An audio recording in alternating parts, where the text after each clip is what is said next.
Maranata! Ok, eles respondem, senhor logo vem, vocês buzinam, beleza? Vamos tentar de novo, que a gente não ensaiou isso daí.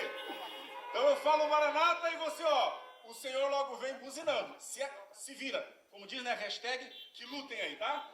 Maranata! Eu já tô tão querendo escapar de 2020 que eu já tava quase fazendo Caleb!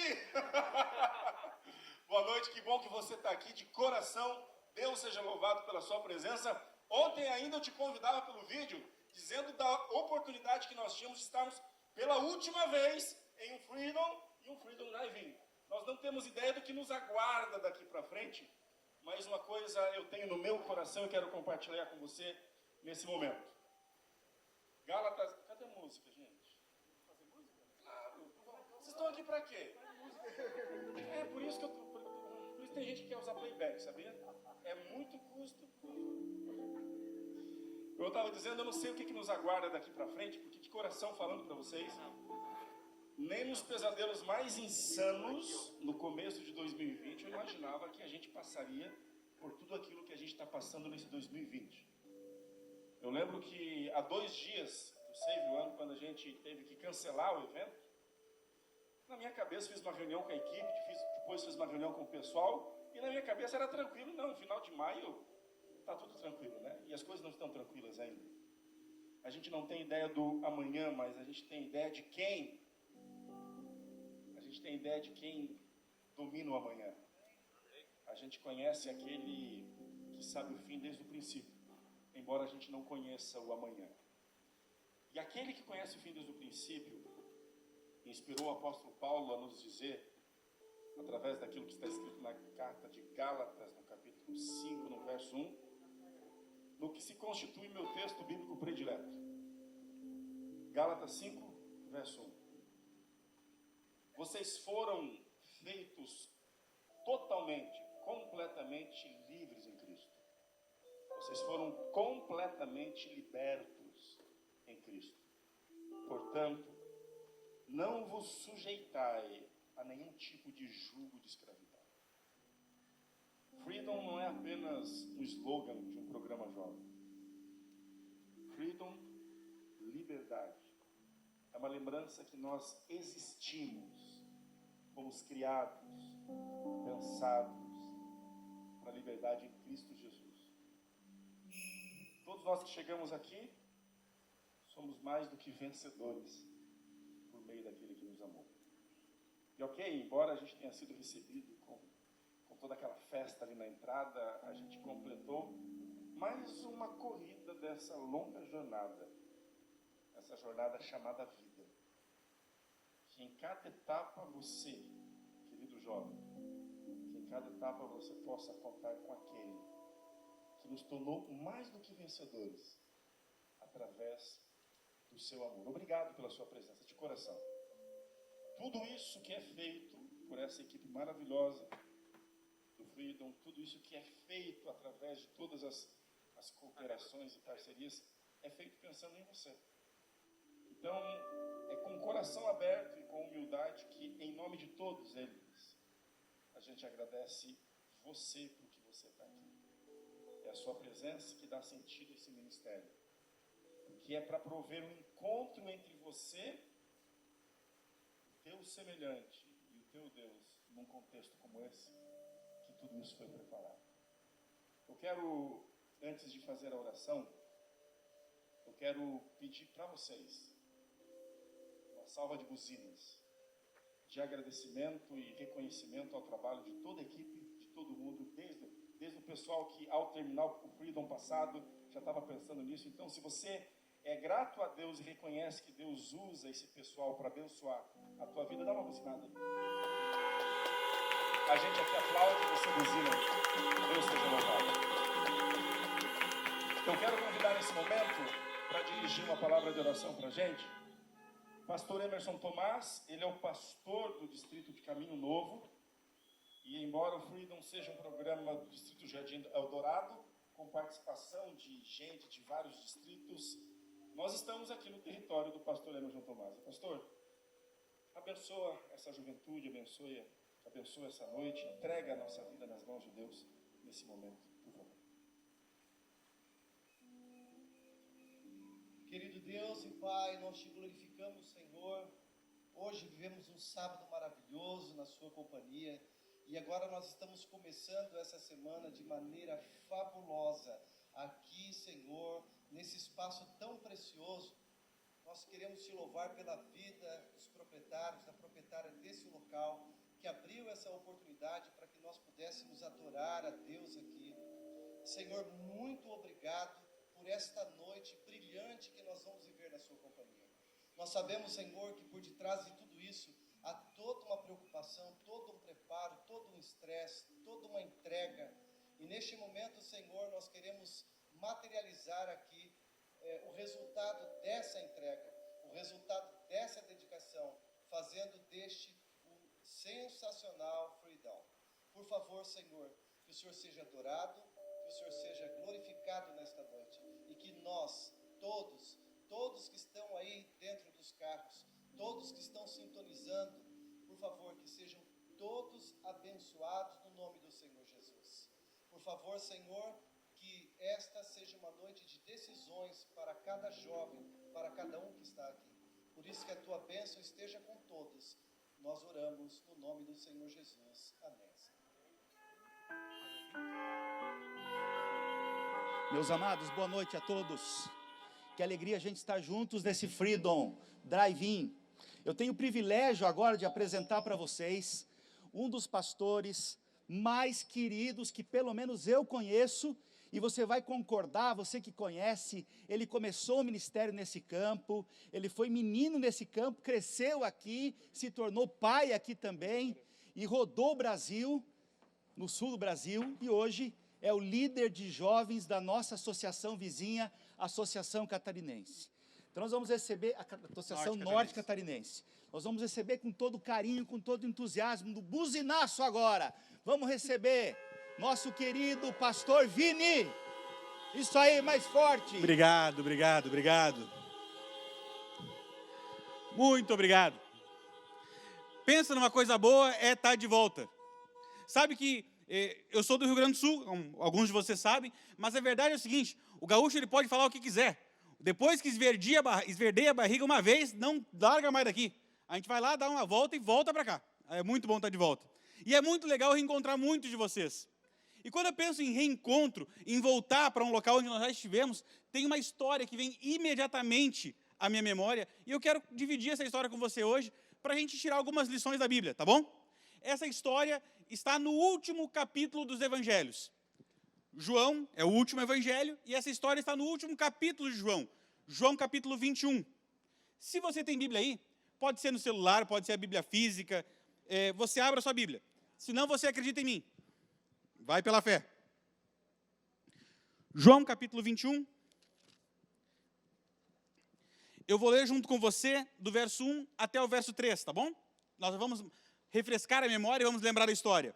Ali diz assim: depois disso, Jesus apareceu novamente aos seus discípulos, à margem do mar de Tiberíades. E foi assim: estavam juntos Simão Pedro, Tomé, chamado Dídimo, Natanael, de Caná da Galileia, os filhos de Zebedeu e 2 outros discípulos. Vou pescar, disse Simão Pedro. E eles disseram, nós vamos com você. Eles foram e entraram no barco, mas naquela noite eles não pegaram nada.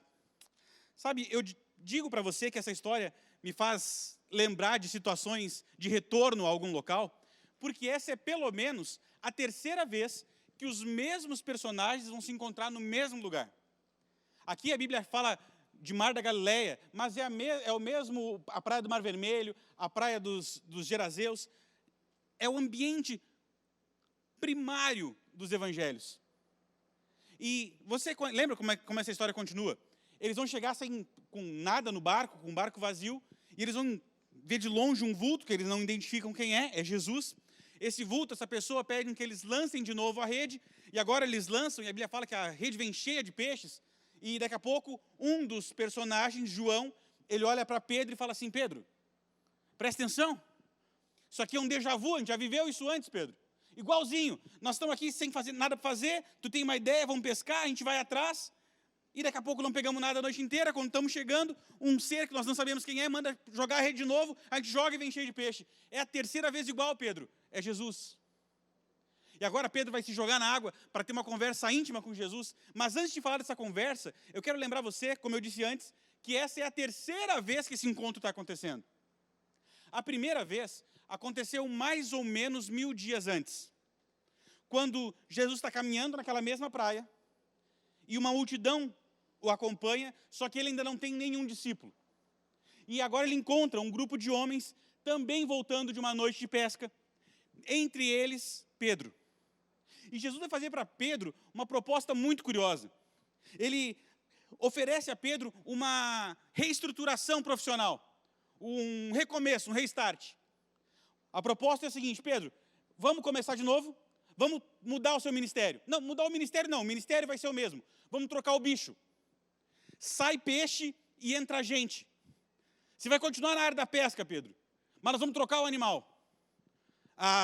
Falar em animal, realmente, tem mosquito de espécies diferentes aqui. Vamos trocar a espécie. Você para de lidar com peixe e vai começar a cuidar de gente, Pedro. Você vai cuidar do meu rebanho. Você vai ser um pastor, Pedro. Você vai pastorear o meu rebanho, vai cuidar de pessoas. E a Bíblia fala que Pedro deixou as redes de lado e começou a seguir Jesus. E ele passou a viver aqueles que possivelmente foram os 3 anos mais incríveis da vida de Pedro. Os cerca de 1000 dias mais impressionantes que uma pessoa pode experimentar. Sabe todas essas histórias incríveis da Bíblia que a gente ouve hoje e já fica com o coração emocionado? Pedro estava junto, ele estava assistindo. Esses milagres que impressionam o coração da gente, que a gente ora para experimentar algo parecido, Pedro estava lá vivendo. Algumas vezes como testemunho ocular, outra hora sendo o próprio milagre. Ele viu os sermões mais incríveis, as mensagens mais incríveis. Só que tudo isso acabou cobrando um preço de Pedro, que em algum momento acaba cobrando de todos nós. Quando você começa a conviver com coisas incríveis, inevitavelmente, você cria expectativas. E Pedro criou. As expectativas de Pedro, a Bíblia fala qual eram. Ele imaginava que Jesus ia ser um líder militar e que assim que ele expulsasse os romanos, ele, Pedro, ia estar por cima da carne seca. Ele ia estar comandando todo mundo junto com Jesus. Afinal de contas, se ele roeu o osso, se ele comeu a carne de pescoço, na hora de chegar no filé mignon, Jesus não ia esquecer dele. Quando não tinha ninguém, quando todo mundo virava as costas para Jesus, Pedro estava lá. Quando ele expulsasse, quando ele fosse um governador, ele ia lembrar de Pedro. Só que o tempo foi passando, e você conhece a história. Veio a prisão, julgamento, condenação, crucifixão e a morte de Jesus. É bem verdade que Jesus tinha ressuscitado, e até já tinha aparecido para Pedro. Mas uma coisa tinha ficado clara para aquele apóstolo, para aquele discípulo. As expectativas que ele tinha não seriam realizadas. E como é duro quando a frustração bate no nosso coração. E eu falo com segurança, porque mesmo sem conseguir enxergar ninguém daqui da frente, eu tenho a convicção que mesmo sem conseguir saber quem é você, você enfrenta frustrações o tempo todo. Algumas frustrações são justamente baseadas no chamado, no propósito que Deus tem para a nossa vida. Alguns de vocês, por exemplo, foram chamados para casar. Outros não, paciência, aguenta firme aí. Mas o que foi chamado para casar, fala a verdade. Não precisa falar muito também, porque se a tua esposa está do lado, ou teu marido está do lado, pode comprometer. Mas às vezes frustra o casamento. Porque você cria expectativa.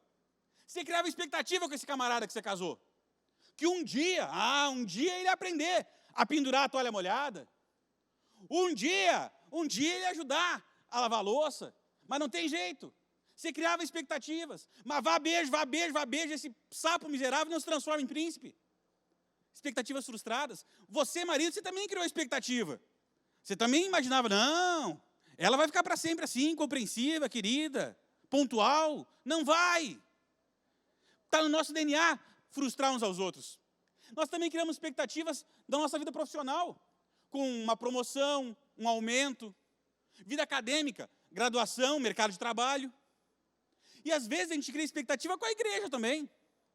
A gente fica imaginando, será que a igreja vai sanar as minhas necessidades? Será que o culto vai falar comigo?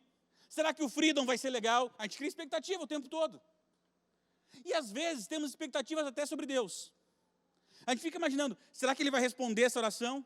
Será que Ele vai resolver essa dificuldade? O problema é que, na grande maioria das vezes, as nossas expectativas são frustradas. Por um motivo bem simples. É porque quase sempre elas nascem no nosso coração. São os nossos desejos.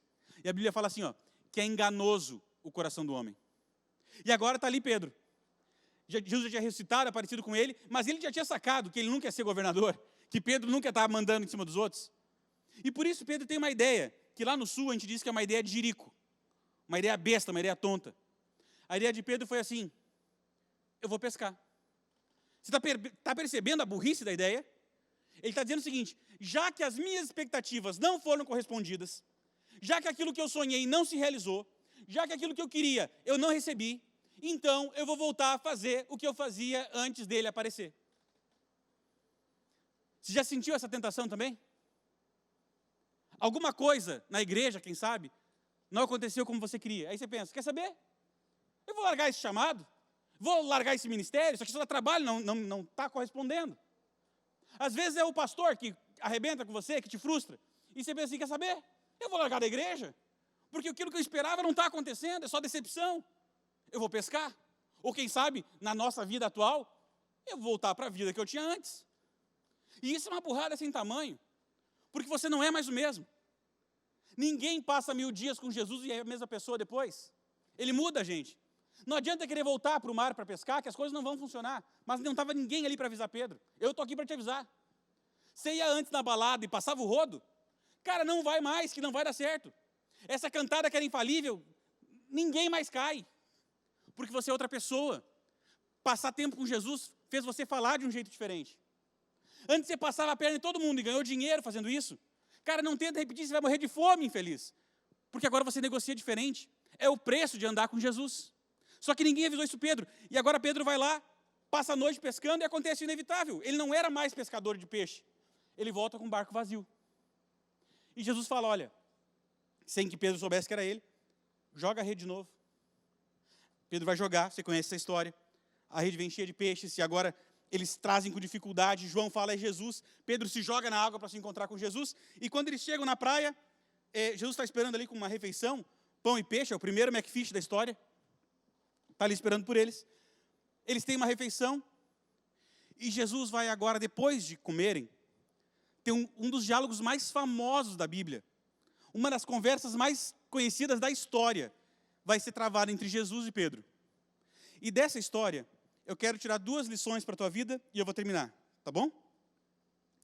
A primeira lição, ela acontece antes de Jesus abrir a boca para falar. É quando a Bíblia fala assim, que depois deles comerem, Jesus chamou Pedro de lado. Olha que coisa curiosa. Jesus encheu o barco de Pedro de peixe na frente da praia inteira. Todo mundo viu. Mas corrigiu Pedro no particular, no privado. Deixa eu dar uma dica para você. Nós honramos as pessoas que estão ao nosso redor na frente de todo mundo. Na frente da praia toda. Milagre a gente faz em público. Honra e alegria a gente faz para todo mundo ver. Mas correção, filho, correção é no particular. Você tem filhos? Você já deve ter sacado isso aí. Você quer ver os seus filhos se fecharem, se voltarem contra você? É quando nós cometemos o desatino de corrigi-los em público. Nunca deu certo. No público, você honra a pessoa. Você enche o barco dela de peixe. Mesmo que ela não devesse estar pescando, mas valoriza. Agora, é no particular que você corrige. E a correção de Jesus a Pedro, ela começa de maneira muito curiosa. Você conhece essa história? Mas se não, por favor, leia os versos 16 a 18 de João 21. Jesus vai chegar pertinho de Pedro e vai fazer uma pergunta muito curiosa. Ele vai perguntar o seguinte, Pedro, vem cá, você me ama? E eu tenho para mim, uma impressão minha, que a resposta de Pedro foi assim, de imediato, bate pronto, no reflexo. Jesus perguntou, Pedro, você me ama? E ele respondeu, claro que amo. Opa, amo pra caramba. Fechado contigo. É nós, Jesus. Estamos juntos. Por que eu acho que Pedro respondeu assim, no reflexo? Por causa da gente, eu e você. Eu vou explicar o que eu quero dizer. Eu tenho para mim o seguinte, que se ao invés de um gordinho falando aqui, fosse, gordinho que é o modo carinhoso que eu mesmo me considero, fosse o próprio Cristo vivo, o grande eu sou fisicamente, segurando o microfone e perguntando para você assim, você me ama? Eu tenho uma forte impressão que você ia dizer que sim. Volto a dizer, eu não conheço tudo tua vida, toda a tua história, mas você sabe, por exemplo, que a gente está atravessando uma pandemia. Muitas pessoas falam em segunda onda. E você decidiu sair de casa, correr risco na rua, poderia ter ido para um restaurante, poderia ter ido passear, mas não, você veio para um culto, dentro de um carro. Por melhor que seja a estrutura, não é por causa da estrutura que você vem. Pensa numa banda que eu curti, foi essa banda aqui, falei para o pastor Otacílio, boa demais, curti pra caramba, mas não me disse que você veio por causa da banda, porque se você fica em casa e acessa o YouTube, tem outras bandas boas lá também. Você não vem por causa do sermão. O mesmo argumento eu posso lhe dar. Na internet tem sermões muito melhores do que esse. A gente se reúne por causa dele. Porque ele é mais importante para a gente do que muitas vezes a gente entende. Ele faz a gente gastar tempo, gastar energia, nos reunir, porque ele merece. Ele é o nosso Deus. Nós o amamos, e eu entendo você por amá-lo. É impossível não se apaixonar por alguém como Jesus, que apagou o teu passado, te deu uma nova chance, reescreveu tua história. Ele é apaixonante. Só que agora, Jesus tem uma pergunta simples. Esse amor, ele é real? E Pedro falou o óbvio, sim, do mesmo jeito que você responder. O que Pedro não esperava é a réplica de Jesus, a tréplica, em época de debate, né? A resposta de Jesus foi a seguinte, tá bom. Então, cuida dos meus cordeirinhos, cuida do meu rebanho. Ou em outras palavras, só que Jesus com muito mais carinho, o que ele falou foi o seguinte, então Pedro, já que você me ama, por que você não faz o que eu estou te pedindo para fazer? Lembra lá, Pedro, há 3 anos atrás, que a gente já teve aqui, nesse lugar aqui, bem nesse cômulo de areia aqui, nessa duna aqui, a gente teve uma conversa parecida, Pedro. Lembra que você estava pescando também, e veio com o barco vazio, e aí estava limpando a rede, e eu conversei contigo, e eu falei para você o seguinte, meu plano para a tua vida não envolve mais peixe, agora é gente. Agora é o meu rebanho que você vai cuidar. Então, Pedro, se você me ama, faz o que eu estou te pedindo. Faz o que a gente combinou. Eu imagino que Pedro ficou meio desconcertado, mas antes que ele pudesse recuperar o ar, Jesus vem de novo. E outra coisa aqui, trocando de assunto, estava aqui pensando, você me ama? Pedro falou assim, pô, Jesus, claro, o senhor sabe, eu amo. Tá. Então faz o que eu estou te pedindo. A gente tinha um trato.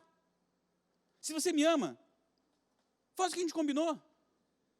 Não faz por causa das expectativas. Não faz por causa daquilo que você imaginava que merecia. Faz por causa de mim. Porque você me ama. Faz o que a gente combinou. Antes que Pedro pudesse se recuperar do segundo golpe, Jesus vem de novo. Pedro, vem cá aqui, trocando de saco para mala. Você me ama? E a Bíblia fala que na terceira vez que Jesus pergunta, Pedro, ele tem uma resposta diferente. A Bíblia fala que ele ficou triste. E a resposta foi mais ou menos assim, eu não sei mais o que te dizer.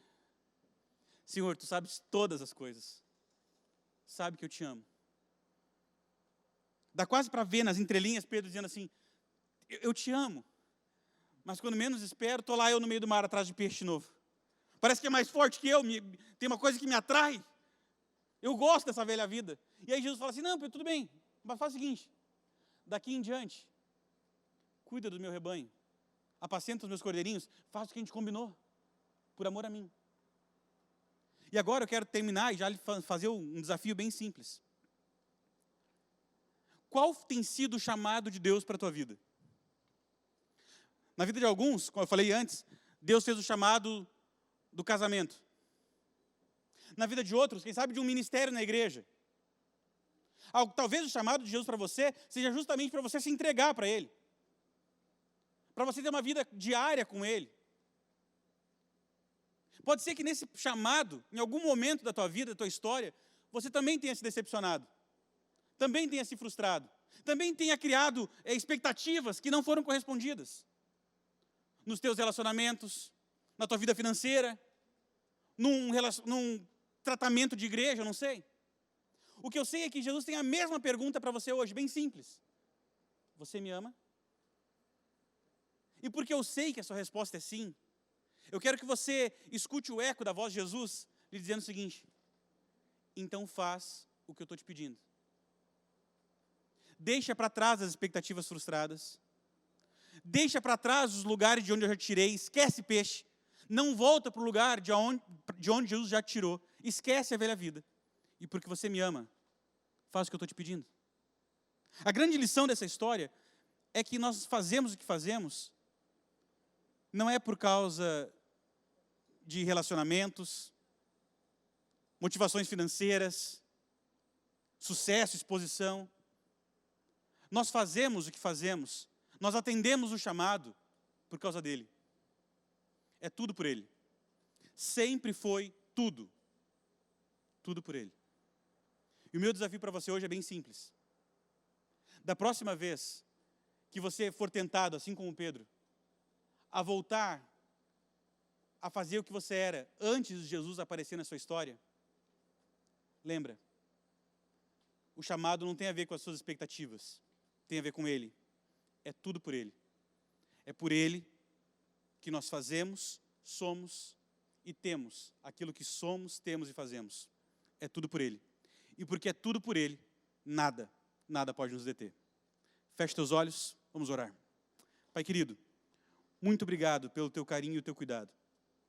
E hoje, Pai, nos ajuda a entender que o chamado que o Senhor tem para a nossa vida não é baseado meramente em expectativas, ou em retornos, ou em sonhos que nós acalentamos em nosso coração. O chamado que o Senhor tem para a nossa história tem a ver contigo. E por amor a Ti, nos ajuda a sermos fiéis ao propósito que o Senhor tem para a nossa vida.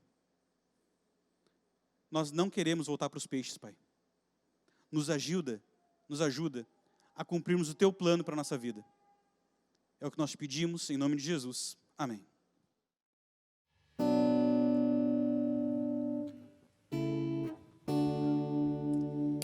Em Mateus, capítulo 14, a partir do verso 29, diz assim: Então Pedro saiu do barco, andou sobre as águas e foi na direção de Jesus. Mas quando reparou no vento, ficou com medo e, começando a afundar, gritou: Senhor, salva-me. E o verso 31 nos diz assim: Imediatamente Jesus estendeu a mão e o segurou e disse: Homem de pequena fé, por que duvidou? Continuando a falar um pouco sobre Pedro, é interessante a gente pensar como muitas vezes nós somos tão parecidos com ele. E a nossa falta de fé, a nossa tensão quase nos faz afundar sobre as águas dessa vida. Mas saiba você que está aí nesse carro, que Jesus, Ele está sempre do nosso lado. A gente vai cantar agora uma música que é bastante conhecida. E o propósito não é eu aqui cantar sozinha, mas é que você aí também entregue teu coração a Deus e nos acompanhe nesse momento. Oceanos, guia-me, Senhor, para que em tudo te confie e sobre as águas eu caminhe por onde quer que me chamares.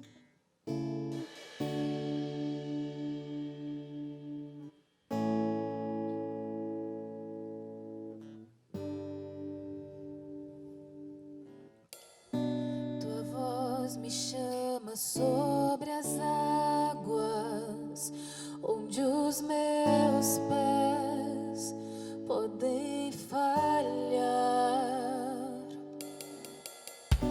E ali te encontro no mistério, em meio ao mar, confiarei.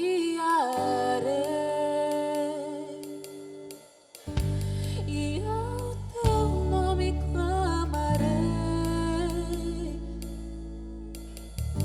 e além das ondas olharei, e se a maré subir, somente em